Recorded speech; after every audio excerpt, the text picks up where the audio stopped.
More than 4.5 centuries ago, this place was a small, sleepy village, and no one could imagine that this would one day serve as the capital of the Mughal Empire. Akbar decided to found a new city here. He was fresh from the victory of Gujarat, and the place was aptly named the City of Victory, Fatehpur. This is where Mughal-e-Azam, the grandest of all Mughals, Akbar, held court, surrounded by his 9 gems. This is where the peerless musician Tansen practices art, and Birbal his statecraft. There are dozens of other names, Abul Fazl, Faizi, Raja Mansingh, Jodhabhai, who are associated with this place. The feeling which one gets here is one of grandeur.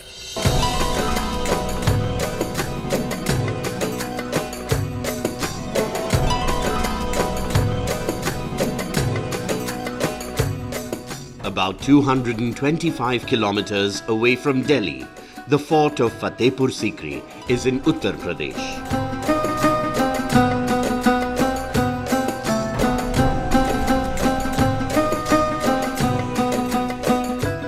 Akbar built it not just to impress the world with his power and riches. His real purpose was to bind together the far-flung regions of his vast empire with the thread of unity.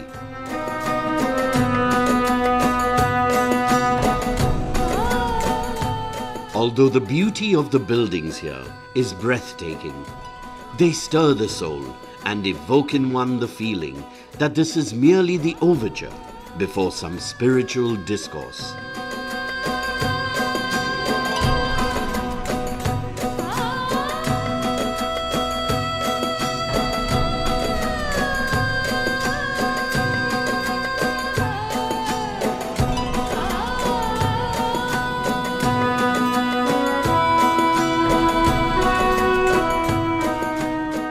Akbar was greatly attached to Sikri. 2 of the happiest memories of his life are associated with Sikri: the conquest of Gujarat and the birth of his heir, Prince Salim.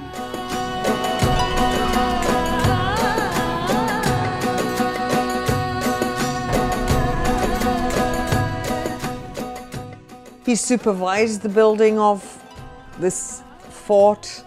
He had his son, which was the most important thing for him, which was the raison d'etre for him to build Fatehpur Sikri, and that he could visualize the fusion of the cultures exemplified in the architecture.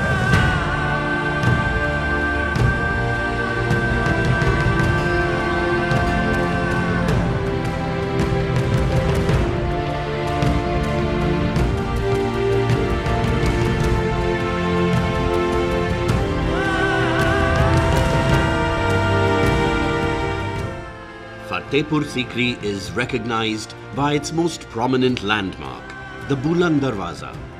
This grand entrance to the inner precincts easily dwarfs other structures in the compound. The moment you reach this threshold, you are made aware that you are about to enter an exceptional place. You become conscious of your responsibility to conduct yourself with corresponding dignity and grace.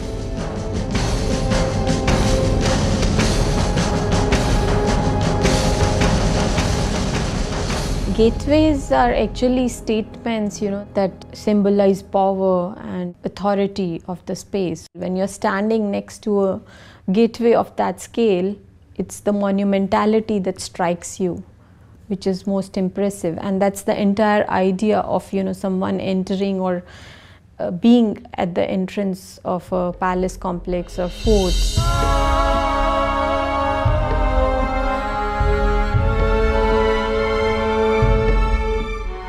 Emperor Akbar was deeply influenced by Sufi saints, and some historians believe that he chose this site for his new capital because this was the seat of the famous Sufi saint Salim Shah Chishti.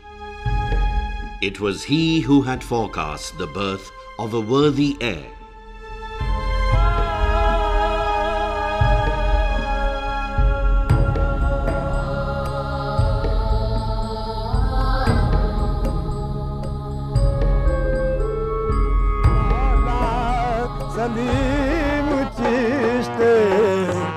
आका सलीम चिश्ती मौला सलीम मेरे ख्वाजा सलीम चिश्ती आका सलीम चिश्ती मौला आबाद कर दो दिल की दुनिया सलीम चिश्ती आबाद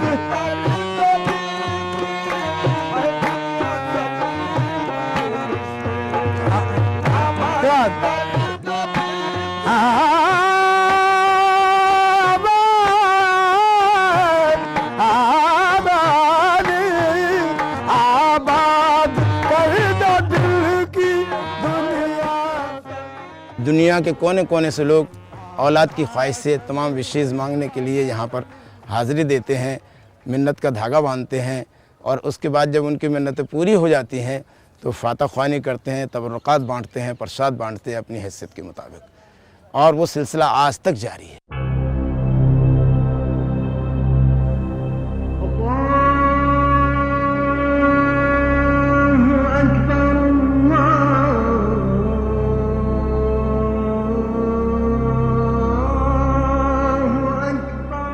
Emperor Akbar respected all religions. His ideas were all-embracing and humanistic. He constructed the exquisitely beautiful Jama Masjid here in Fatehpur Sikri that eloquently testifies to his aesthetic taste.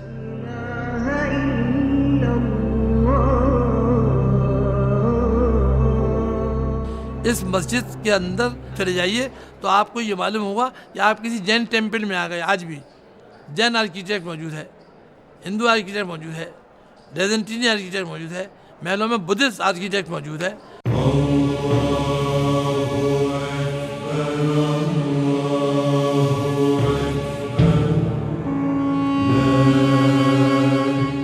Be it the pillars or the arches, it is clear that the inspiration was Hindu.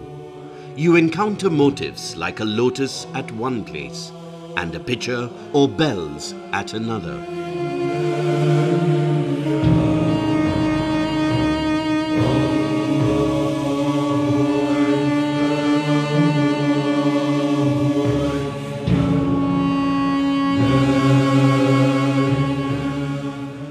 Among the names of great men who have ruled this country, the most memorable is that of Akbar. Not because he was a great conqueror or warrior, but because he had the wisdom to realize that the emotional integrity of this country was more important than anything else. The political independence and geographical integrity could only be preserved as long as there was this emotional bonding. Here, dwelling in Fatehpur Sikri, he conceived of the policies of Deen Ilahi and Sulh Kul that promoted communal harmony and synthesis. Here, the buildings in Fatehpur Sikri reflect this thought.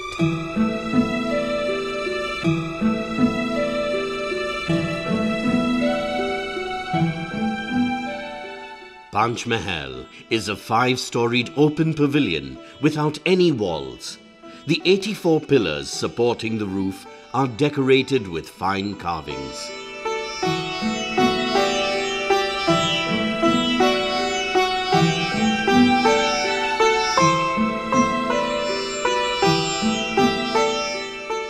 Although there is no record of the purpose it fulfilled, the beauty and serenity it exudes is unmatched.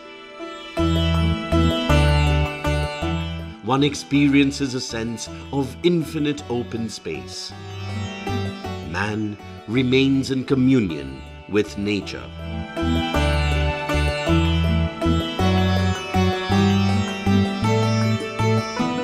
The most unique aspect of Fatehpur Sikri, in fact, is a reflection of Akbar's own personality. It was the beginning of a secular era that he was starting.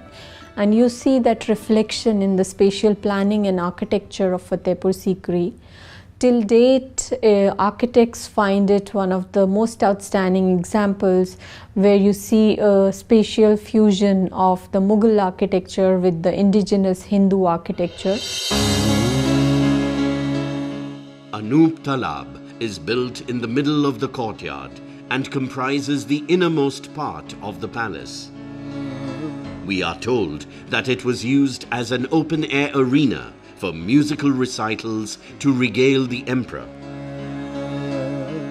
What Akbar really stood for was the fact that he understood and respected what India meant. He wanted to be a part of all the religions India represented, and yet he was very firmly rooted in his own culture.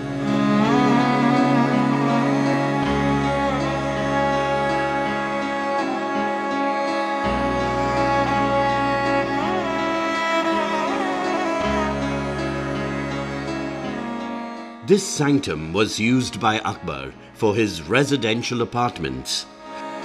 This also housed his library, where his priceless manuscripts and paintings were preserved.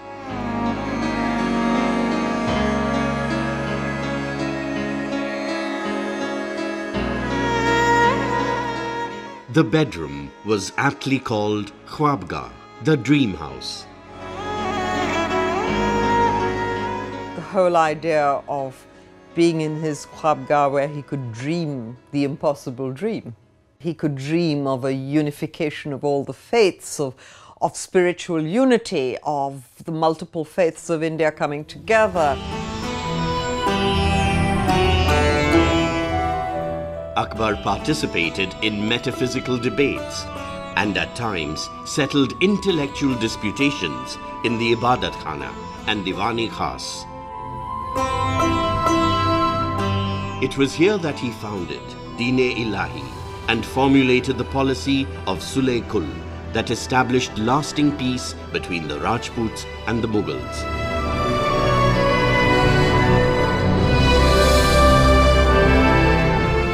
The design of this building is symbolic of an open mind. The massive central pillar represents unity in diversity. It has also been suggested that it replicates the Axis Mundi.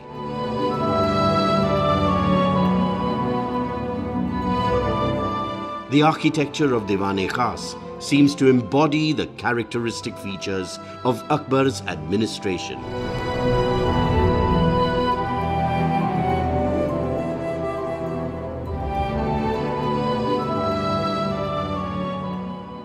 It was a place of great intellectual discourse, high governance. I mean, he had his Navratans, he had wonderful principles for building and consolidating his empire.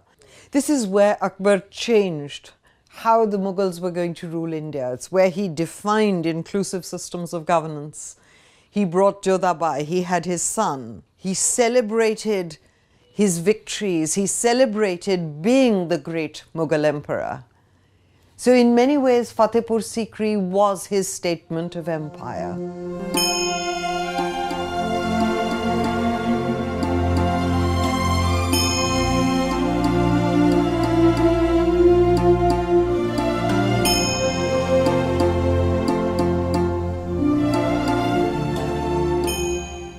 Jodha Mahal proves that the policy of Sulh-e-Kul was not confined to politics.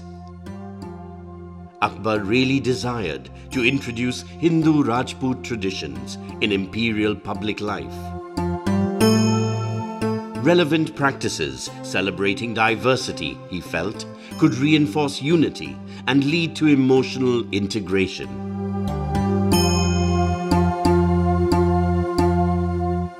He began this task with his own family.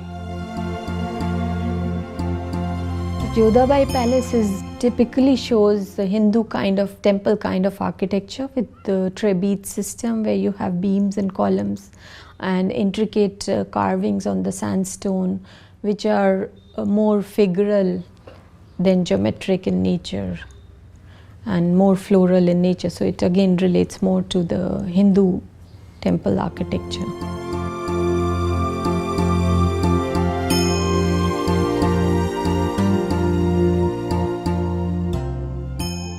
The style of Jodha Mahal is resilient and syncretic. One encounters here both the folk and classical elements.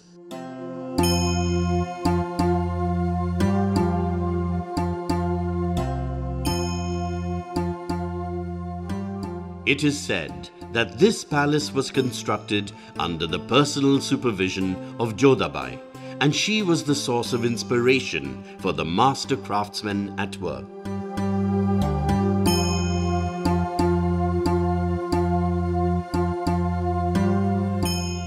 He genuinely loved Jodhabai, and he was genuinely determined to understand her culture and allow her to bring it to his court. So to that extent, he was not an oppressive husband or emperor. He sought the marriage of the two cultures out of love of his wife. This is a small kitchen known as Jodha's kitchen. It is said that a variety of recipes from various regions were prepared here. History also records the kind of kitchen areas which was right in front of the Birbal house, and the kind of cooking that was used to happen there, with the number of, with a variety of spices, cooks from all over the world who would be creating all this.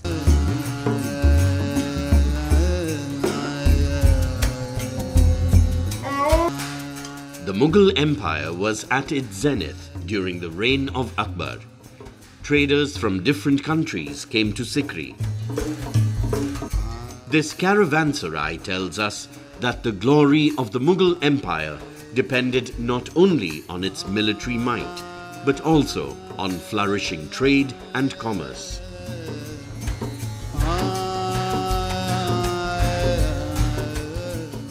Idea of bringing the great faiths of India together in a single forum. He must have dreamt of an India far greater than what the tenets of any religion were, or what the tenets of governance were. And so he was light years ahead of his time as a visionary king.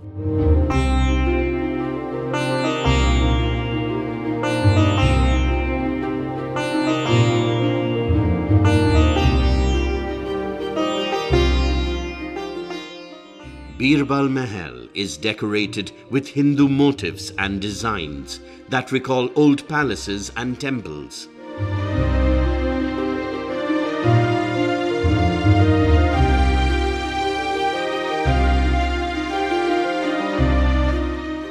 Raja Birbal's name is inseparable from Emperor Akbar's. Anecdotes project him as a wit and court jester. In fact, Birbal was an able administrator and greatly respected by his sovereign. When Akbar founded Din-e-Ilahi, Birbal was the first convert.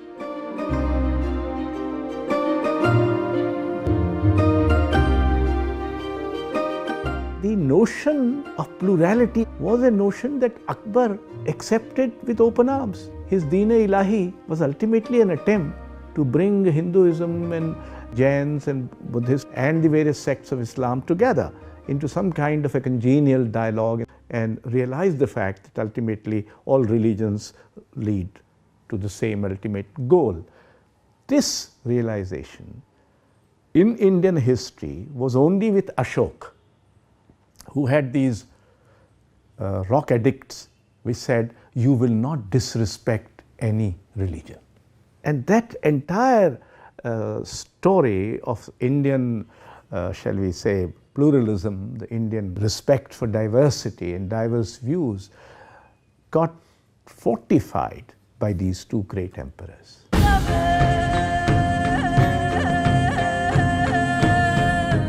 Diwan-e-Am is an open courtyard where Akbar gave audience to his subjects. European travelers who visited Sikri during his reign have chronicled its pomp and opulence in a fascinating manner.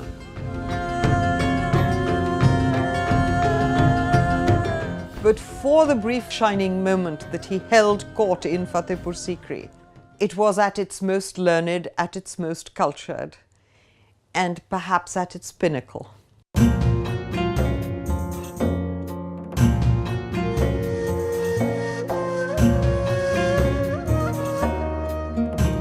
This is Turki Mahal. Akbar was very excited and enthusiastic about his new capital. Indigenous artists and craftsmen were invited from various places to contribute to the building of Fatehpur Sikri. Whatever took the emperor's fancy was recreated here.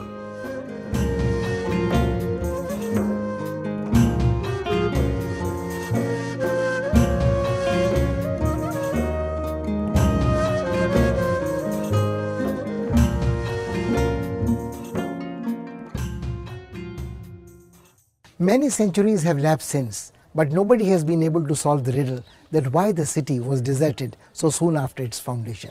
Some say it was the curse of the Sufi saint, whose meditation was disturbed by the hustle and bustle of the newly found capital, the movement of the army and the troops and the guards. Some others have suggested that Akbar himself tired of his new toy. His mind was distracted. He wanted to conquer Kabul and found it prudent to shift the capital to Lahore, where from the military campaign in the northwest could be conducted much better. Some historians have suggested the flaw lay in the original design. Nobody in the early enthusiasm had cared to find out whether there was enough water around to sustain a population of a capital. Whatever be the reason, the city was deserted, the forest took over. But the work started here in Fatehpur Sikri never stopped. The seed planted struck roots, deep roots in the soil of this land, and the branches spread out. We see the reflection of Fatehpur Sikri in succeeding centuries in many parts of India, of cultural synthesis, of communal harmony. The priceless heritage was preserved and maintained.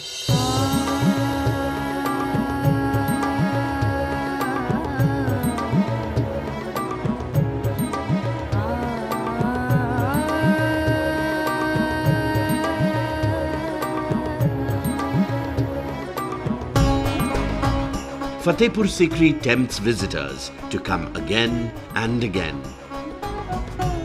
Akbar's dream of Sule-Kul has the attraction to draw them like a strong magnet.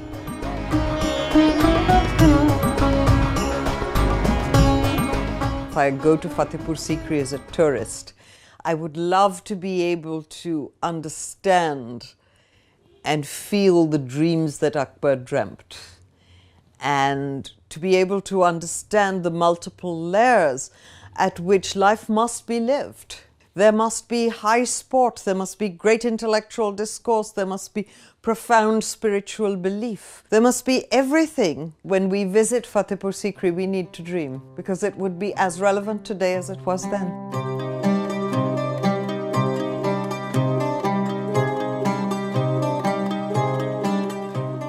Akbar had dreamt of uniting this land full of diversity. One day, he marched out towards the frontier, to the northwest, to extend the boundaries of his empire, never to return. It didn't take long for the sun to set on this dazzling city. When the sky is tinged with grey, mixed with scarlet at dusk, it seems that Sikri still awaits the return of those who left it suddenly, without notice.